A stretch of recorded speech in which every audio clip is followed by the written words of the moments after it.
A fresh warning on food supply chains, this time because of a shortage of carbon dioxide. Used to package fresh produce and in meat production, its availability has been badly hit by the temporary closure of 2 plants. By the middle of next week, so 10 days' time, we would see a really big hit to poultry production, to pig producers, and probably increasingly in the other sectors. The cause is the rising price of wholesale gas, increasing costs for businesses as well as homes. Ministers say gas supplies are not threatened. We'll be exploring the links between energy supply and what we see in our supermarkets. Also tonight, farewell to a footballing great, Jimmy Greaves, legendary goal scorer for his clubs and for England. Votes are counted in Russia after elections that President Putin's party was always set to win. And John Chalice, best known as Boise in Only Fools and Horses, has died.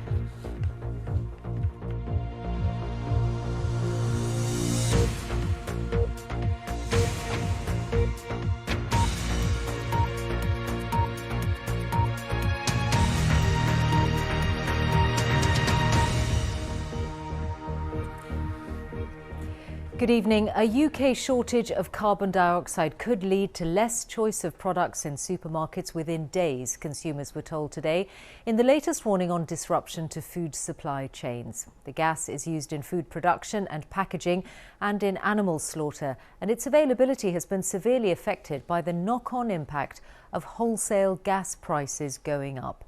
Ministers have been working to get CO2 supplies back up and say UK gas supplies are not threatened. Here's our business correspondent, Katie Austin. The food supply chain has already been under pressure as firms struggle to find enough workers, including lorry drivers. Now manufacturers and supermarkets say a shortage of carbon dioxide threatens the supply of some products. The gas is crucial for a variety of uses, including the production and packaging of meat and keeping salads fresh. Towards the end of the week to come and into the following week, we're going to see really serious consequences. And I would think that by the middle of next week, so 10 days' time, we would see a really big hit to poultry production, to pig producers, and probably increasingly in the other sectors, so in packaging materials and in bakery and drinks. The supermarket Iceland hasn't seen disruptions so far, but its managing director told me the issue needs to be sorted quickly. And meanwhile, his business is doing what it can to try and prevent any gaps appearing. Our supply chain are building up an additional 1 to 2 weeks stock, particularly on key lines that they're worried about, such as frozen meat, just to ensure that if this CO2 crisis does last any longer than a few days or indeed weeks, we will be able to keep servicing our stores and ultimately our customers. At the root of this problem is a huge increase in wholesale gas prices. With energy so expensive, 2 large fertiliser plants have halted production, and carbon dioxide is a byproduct of their operations. The global boss of the company behind those plants came to the UK today and met the business secretary to discuss options for getting them going again. Another consequence of high wholesale gas prices is that some small energy suppliers have gone bust and more are expected to. For large, prudently run companies like Octopus, we bought our energy long in advance. So I think the real problem is for those companies which are smaller, maybe less prudently run, who are buying their energy now. Ministers have insisted there's no risk to supply. A significant part of our gas supplies comes domestically. The imported gas primarily comes from countries like Norway. So we are secure in that. But of course, when it comes to prices, there will be concern as well. But we have the energy price cap. We have the Warm Homes discount to protect people at this particular time. Further discussions will take place tomorrow between the Business Secretary, energy companies and the regulator Ofgem, which says it's working to ensure consumers continue to be protected. And Katie's here in the studio now. What are the chances, Katie, of resolving the carbon dioxide issue before it really hits supermarkets? Well, it's really unclear right now. We know the government has been looking at other ways of sourcing carbon dioxide, looking into that. We know there's been these talks with the company behind those 2 fertiliser plants which have been shut down. That accounts for the largest domestic source of carbon dioxide. But right now, there's no indication of when those plants will be started back up. Now, some of the underlying issues at play here are beyond the government's control. The natural gas price rise is a global issue. It's been building for some time and it won't go away soon. What it's trying to do, the reason the business secretary is having all these emergency crunch talks, if you like, with the energy industry, is to try and limit the extent, limit some of that damage. As you heard in my report, there are fears that more smaller energy suppliers, the kind that supply to many thousands of households, could go under in the coming weeks, and the government is considering offering emergency state-backed loans to the energy sector to encourage the survivors to take on the customers of the many firms that are expected to fail. Katie Austin, thank you. Tributes have been paid today to one of English football's great goal scorers, Jimmy Greaves, after his death at the age of 81. In the 1960s, he became Tottenham Hotspur's most prolific striker, scoring 266 goals, a club record that still stands. He was part of the England squad that won the World Cup in 1966, although he missed out on the chance to play in the final. And he went on to have a successful post-football career as one half of St and Greaves on television. Katie Gornall looks back now on his life. He was one of the most natural finishers ever to play the game. Perhaps even the greatest goal scorer that England has produced. Greaves! Oh, and a hat-trick for Greaves! He was devilishly funny as well, with his wit and his personality, so charismatic. But on the field of play, people remember him most. Those of us that are old enough to have witnessed his magnificence at times. He could score all sorts of goals. He was a beautifully graceful footballer and a wonderful finisher. Jimmy Greaves made his name at Chelsea before moving to AC Milan in 1961. His European adventure was brief and he soon returned home to Tottenham Hotspur, the club which would define his career. The goals kept on coming. His 266 at Spurs remains a record to this day, and he scored 44 in just 57 games for England. He used to say to me, you do all the running, I'll do all the scoring. And that's what he was. He was a great, great goal scorer. And in time to come with stories going about Jimmy Greaves, people will remember Jimmy Greaves because there's been nobody better. Greaves was a key player heading into the 1966 World Cup, but early in the tournament he was injured, and although he recovered by the final, he was left out in favour of Geoff Hurst. A disappointment which proved hard to take. I couldn't force myself to join the festivities because I'd built, in my own mind, I'd built myself up that I was going to be in the side and I was going to be one of the key people. And suddenly it wasn't there. This is Greaves! After retiring in 1971, Greaves struggled. Alcoholism was followed by bankruptcy. But he battled back from both to reinvent his career on television. Good day, now Saint. What happened? There you are, favourites to qualify first. Alongside Ian St John, his show Saint and Greavesy was a huge hit with viewers. Although the programme ended in the early 90s, the affection for Greaves certainly didn't. And in 2009, the man who famously missed out on the World Cup final at last received a winner's medal. Today, England manager Gareth Southgate confirmed that they'll pay tribute to him at England's next match, saying Jimmy Greaves was someone who was admired by all who love football. The former Tottenham player Ozzy Ardiles said Jimmy epitomises what Spurs is. To dare is to do. While another great Tottenham goal scorer, England captain Harry Kane, described him as a true legend. This afternoon, fans gathered at the Tottenham Hotspur Stadium and gave their reaction. Absolutely gutted. He's just, incredible player. Fantastic on Saint and Greavesy. I think a lot of us grew up watching that. He'll always be remembered for the great footballer that he was. His record, goal-scoring record, absolutely stands up against anybody. Perhaps fittingly, Spurs hosted Chelsea this afternoon. There was a minute's applause here and elsewhere, including at West Ham, another club where his popularity endures. Greaves said all he ever wanted was to play the game and play it well. At times he played it better than anyone and made it look so easy. Jimmy Greaves, who's died at the age of 81. The Liberal Democrat leader, Sir Ed Davey, has said his party can win seats from the Conservatives in areas where traditional Tory voters have been taken for granted. At his party conference, he's attacked the government's handling of coronavirus, trade and climate change. He's also proposed catch-up vouchers for parents to spend on helping their children with learning lost because of the pandemic. Here's our political correspondent, Jonathan Blake. His party may be far from centre stage in British politics, but Sir Ed Davey made the most of his first speech to Lib Dem members in person since elected as leader last year.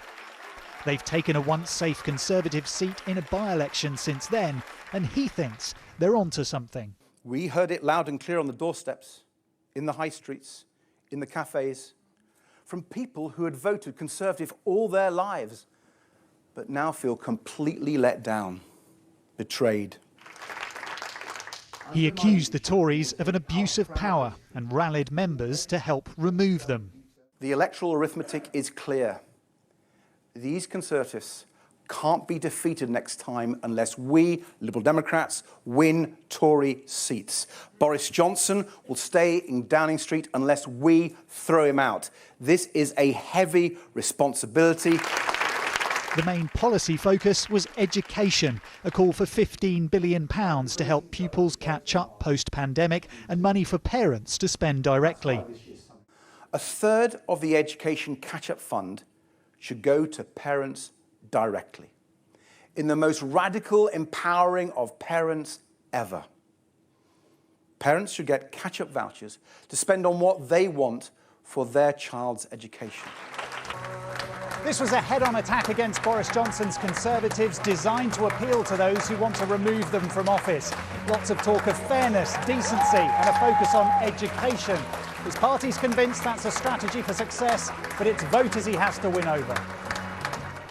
Surrey is just the sort of place the Lib Dems have their eye on. Esher and Walton has long been a safe Conservative seat. So I think everybody recognises that. But there's hope here that can change after the Lib Dems came a close second at the last election. Well, it's now a marginal seat, and that's very exciting. I was Lib Dem. Yeah. Don't know what you were, to be I was fair. Conservative. We'll be voting next time. You'll probably be Lib Dem again, I suspect. Probably. I do need to look into it. I suppose I'm a natural Conservative. That's about all to say. A natural Conservative? Yeah. Would you consider voting for the Lib Dems? Not this point in time. 1, 2, 3. The Lib Dems are encouraged and emboldened by their recent success, but know they face a long path back to political prominence. Jonathan Blake, BBC News. Let's bring you the latest coronavirus figures now. And there were 29,612 new infections recorded in the latest 24-hour period. That means in the last week, an average of 29,624 new cases a day. Hospital figures from last Thursday showed just over 8,000 people with COVID being treated in the UK. Another 56 deaths have been recorded of people who died within 28 days of a positive test result. The average number of deaths per day in the last week was 143. On vaccinations, over 89% of people aged 16 or over have had their first jab, while more than 81% are now double vaccinated. The Taliban mayor of Kabul has told female employees of the city authorities to stay at home. Hamdullah Nomani said it was necessary to stop women from working for a while. The only exception is if they are in jobs where they cannot easily be replaced by a man. 3,000 people work for the local government in the Afghan capital, and about a third of them are women. Votes are being counted in Russia after 3 days of polling in its parliamentary elections. As expected, exit polls are predicting a win for President Putin's United Russia party. Few critics of the Kremlin were allowed to run, with supporters of the jailed opposition leader Alexei Navalny among those affected. From Moscow, Steve Rosenberg reports. There's something different about a Russian election. Polling stations turn into music halls. Buses turn into polling stations. We found this one parked just outside Moscow. We asked, why in a bus? He couldn't explain. The authorities say the vote was transparent and fair. It looks like a regular election. There are voters and there are parties to vote for. But most opposition politicians and activists, in other words, the Kremlin's most vocal critics, are barred from the ballot. And talking of ballots, at polling station 475, a hooded woman is caught on camera, apparently stuffing ballot boxes. She finishes one pile, and then out comes another. And it goes on and on. And here, someone's using a mop to cover up CCTV, but they forgot about the other camera that caught them pushing up the handle. At their Moscow call centre, independent vote monitor Golis says it's been made aware of more than 4,000 possible instances of fraud in this election. If you talk about standards, some European standards that was signed by Russia too, Russian elections are not free and fair when we compare it with these standards. Russia's State Election Commission concedes there have been some issues at some polling stations and says it's taken appropriate action. But it denies violations are widespread. As for the result, no real surprise. The Kremlin's party on course to win the race that was run according to the Kremlin's rules. Steve Rosenberg, BBC News, Moscow. A volcano has erupted on the Spanish island of La Palma in the Canaries, sending plumes of lava and ash into the air.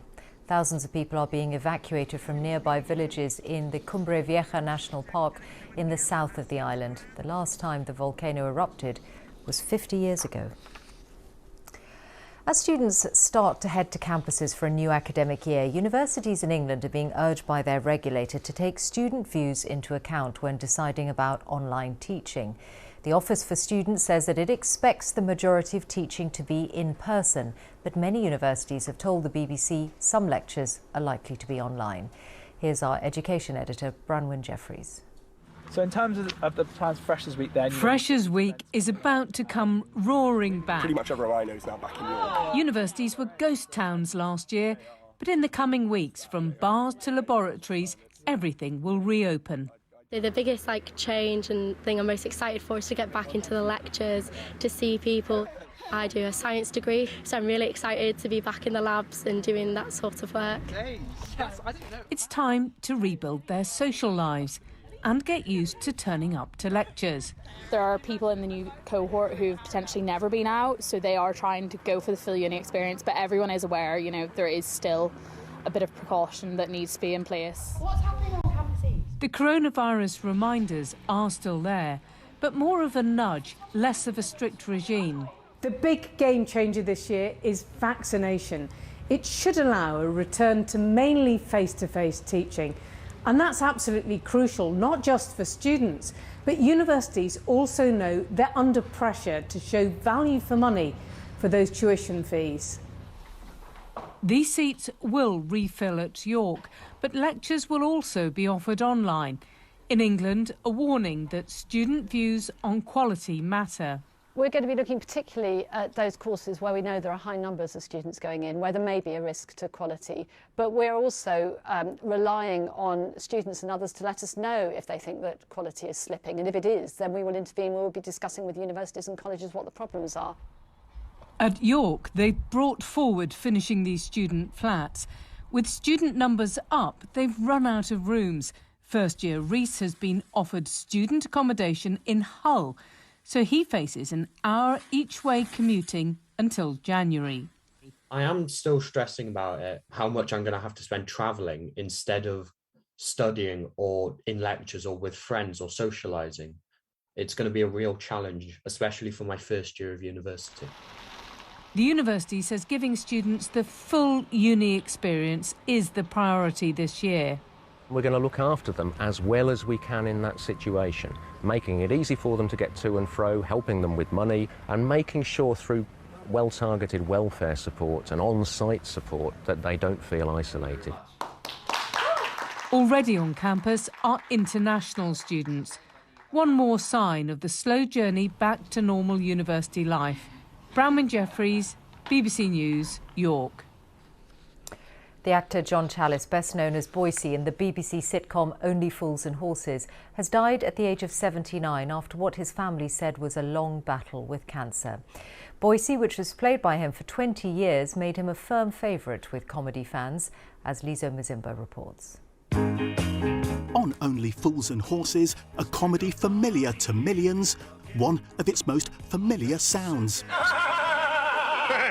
John Challis's extensive TV career began in the 1960s with roles in police dramas like Softly Softly, Dixon of Dock Green and Z-Cars. Whole number of Millwood components on the front page and inside a sales rep card. Only Fools and Horses made him a household name. Far more successful in business than Del Boy, their rivalry was a running theme for more than 20 years.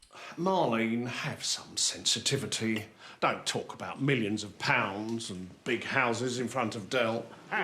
Sir David Jason led today's tributes, describing John Challis as a wonderful actor and a gentleman in the true sense of the word. Boise was loved by millions despite his snobbery. I've left the Mercedes parked downstairs. You know what they're like on this estate. They'd have the wheels off a jumbo if it flew too low. Can't she go on a national health? Well, of course she can't. I can't expect my wife to mix with all those ordinary patients. Have you ever spent an evening in Trigger's flat? It's like having a séance with Mr. Bean.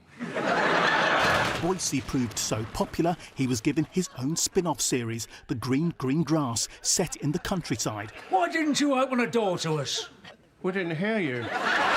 Underlining his status as one of Britain's best-loved comedy characters. Medals for road sweepers. Good God, they'll be giving Del Boy an award for good taste next. So often, Only Fools and Horses' biggest laughs belonged to John Challis's Boise.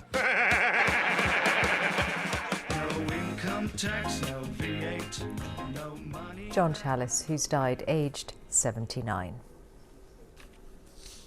The first look at tomorrow's newspapers is coming up on the BBC News channel, but on BBC One it's time now for the news wherever you are. Good night.